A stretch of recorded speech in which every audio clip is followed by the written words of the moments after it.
Magandang araw po sa inyong lahat na mga kababayan, kaeskuwela, at ako po'y nagagalak na i-share sa inyo ang pinakamalapit sa aking puso, ang aking karanasan sa Panginoon. At ito'y nagsimula dahil sa ministeryo ng magpinsan, ang ating pastor po, Pastor David Candelaria, na naging instrumento ng Panginoon upang magising kami, lalo ng mga kabataan nung panahong yun. Katatanggal lang po namin sa high school at ako ay nagpapasalamat sa Diyos kasi nung anyayahan kami na ibig sabihin ng kami yung church, parang ang mga kabataan nakikisunod na rin dahil gaganapin sa sunken gardens at maraming mga healings na nangyayari doon. Nag-hire kami ng mga sasakyan, buses. Napakarami po kami umattend doon sa Sunken Garden sa Luneta at naranasan namin ang mga mahimalang kilos ng Panginoon na hindi namin naranasan kailanman. Kasi lumaki na po ako sa church, sa Taytay Methodist Church noon. At parang wala akong nakilalang pastor kundi Pastor David Candelaria lang po. Kasi yung ibang mga pastor, siguro malaki na ako pero hindi ako nagising spiritually kundi nung panahong yon. At natatandaan ko na kasi 1954 ho ako nang mag-graduate ng high school. Kaya nung magkaroon ho ng revival at tanggapin ko ang Panginoon, nagkaroon ng dakilang pagkilos sa puso ko na ako'y isang makasalanan na naging dahilan kung bakit ang Panginoon ay nagkatawang tao at ibinigay ang kanyang buhay. Tinanggap ko siya bilang aking tagapagligtas. Ang kapayapaan na naranasan ko at kagalakan, wala pong kapantay kailanman sapagkat it's very real. Sa palagay ko ay natagpuan ko ang hinahanap ko sa buhay. At hindi lamang po ang kaligtasan ang aking tinanggap. Pinag-pray po ako ni Pastor Lester Samral na inaanyahan at nagsisilbing inspirasyon sa mga tao na nagpapagaling pa. Buhay ang Panginoon. Hindi po naging kasaysayan lamang ang aking karanasan. Ito po ay hindi kasaysayan. Ito'y tunay na buhay ang Diyos. Kaya iniligtas ako at natitiyak ko na ako'y pupunta sa langit anytime. At ang Biblia po para pong buhay na buhay. Hindi ko po matigilan ng kababasa. I read the Bible anywhere I was. Nariyan na kahit ako'y nag-iisa, napapaiyak ako habang ano ba ito? Hindi ko matigil na ang pagbabasa ng Bible. Kasi nasa college ako noon, kahit nasa bus po, talagang tuloy-tuloy pa rin ang aking pagkauho sa salita ng Diyos. At buhay na buhay ang lahat ng nasa Biblia. meron akong maliit na ano, na New Testament na may Psalms, yun ho ang baon-baon ko. Dati, naghahanap ako ng makakausap sa bus, ngayon po nung pong panahong yun, ang kausap ko, Panginoon, hindi ko matigilan ng paghanga sa kabutihan ng Diyos sa buhay ko at nung panalangin ako dahil ako asthmatic.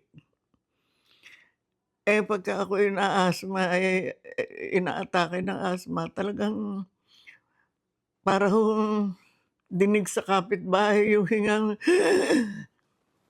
talagang parang napakahirap.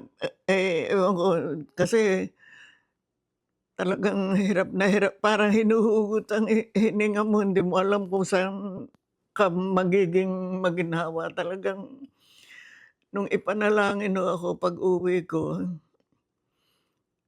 inubo ako ng napakatindi. Sa kauubo ko, nasuka ho ako, sabi ng inang. Ang ina ko ho, talagang isa pa rin ang inspirasyon ko ho talaga sa Panginoon. Na-born again ho kami the same night. Nung masuka ako, sabi ng ina ko, "Anak, kaya ka pala matindi ang ubo. Tingnan mo, isinuka mo, puro plema na ano, na parang may berde, parang yung lahat ng dapat na iubo ko at iluha ko, parang lahat napunta sa sahig, nasa suwelo na ng bahay namin." At yun nga, napansin ng inang ko, tsaka napansin ko rin na yung palang kauubo ko, iniluha kong lahat yung ano, asthma. Mga kapatid, hanggang ngayon, asthma never came back. I said goodbye sa asthma. Na yun ho, hirap na hirap ho ako huminga pagka ako'y inaatake, hindi ho ako makahiga kasi ho, kung humiga ako talagang iihitin ho ako ng asthma. Pero pinagaling ako ng Panginoon hanggang ngayon. God is good. He's been good. Salamat sa Diyos. At pagkatapos ho nito, ang inanyayahan naman ng pastor, pagka ho sinabi kong pastor, wala iba kundi Pastor David. Inanyayahan naman ng pastor itong mga ano, yung nagsasabi na mababaptize kayo sa Holy Spirit. Naku, uhaw na uhaw ako sa pag-ibon ng Panginoon.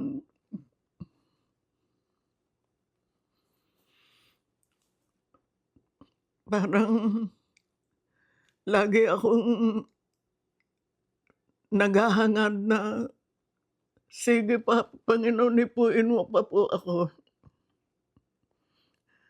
Hanggang sa lahat ho ng nag-speaking in tongues, merong mga dati nating mga kasamahan, sila ho naman din naman nating kaaway, kaya at saka siguro hindi nila naiintindihan yung binabasa sa Biblia na they spoke in tongues at, yung akala ng mga tao ay nalalasing. Tingnan niyo ho yung mga nalalasing kung disente hong tingnan, hindi ho kami talaga nag-intindi na ng mga itsura namin. Basta gusto namin na puspusin kami ng Panginoon hanggang sa dumating ang Espiritu Santo, we spoke in tongues. Nag-apoy ho ako sa kagalakan ng Panginoon dahil sa mga karanasang ito, at salamat sa Panginoon, hindi ko po malilimutan, at salamat din sa ginamit nga niya ang mga Pastor David. Kasi ho ang superintendente ng Metodista noon ay Pastor Ruben naman ho, Candelaria din, magpinsan ho siya. At nagkaroon ng water baptism. Naku, lahat ho ng activities kung bakit ho ako parang talagang siyang-siya. Wala ho akong pagkasiyahan ng tuwa. At eto, babalikan ko yung tungkol sa baptism in the Holy Spirit. Ang katapat ng kapilya, hindi ho ba, barberuhan, ewan ko, nakalimutan ko na pangalan ng berbero, pero ang tingin nila, bakit nag-aapoy ho ang iglesia ng Taytay Methodist Church. Nagdala ho sila ng mga sintang, mga kung ano-ano na lagayan ng tubig at kahit papaano maampat daw dahil masyado daw ang apoy ng nakikita nila. Kaya ang sabi ko, totoo nga, pero hindi apoy na sumusunog ng kapilya. Apoy na sumusunog ng mga kasalanan at karumihan ko, na akala ng mga tao kasi pag laging nagpupunta sa church, banal. Pero alam ng Panginoon, kailangan ko ang Diyos, kailangan ko tagapagligtas. Kaya nag-aapoy ho talaga ang tingin nila sa labas. Ako naman, ang feeling ko, nag-aapoy ako sa Panginoon. Gusto kong maglingkod. Sabi ko pa noon, ano kaya? Para masiyahan ako, ano kaya magpakatulong na lang ako sa mga missionaries para lagi kong kasama mga banal. Naisip ko, saan naman ako kukuha ng gagastusin? Kung mga missionaries, hindi rin naman siguro mayayaman yung mga yan, kaya hindi bali na. In short, nagkaroon ako ng tawag sa Panginoon.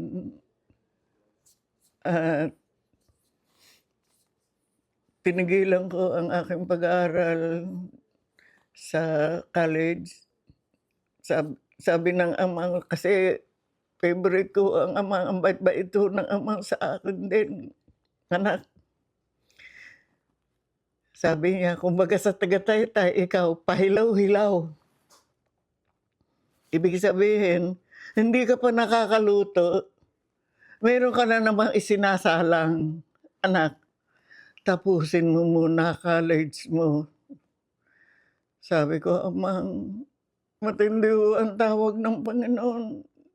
Maraming nangangailangan ng mga kaluluwa. Payagan niyo na ho ako. Aba, ang inang ko ang siyang kumausap sa amang. Kung tinatawag ng Diyos ang ating anak, huwag kang maging hadlang.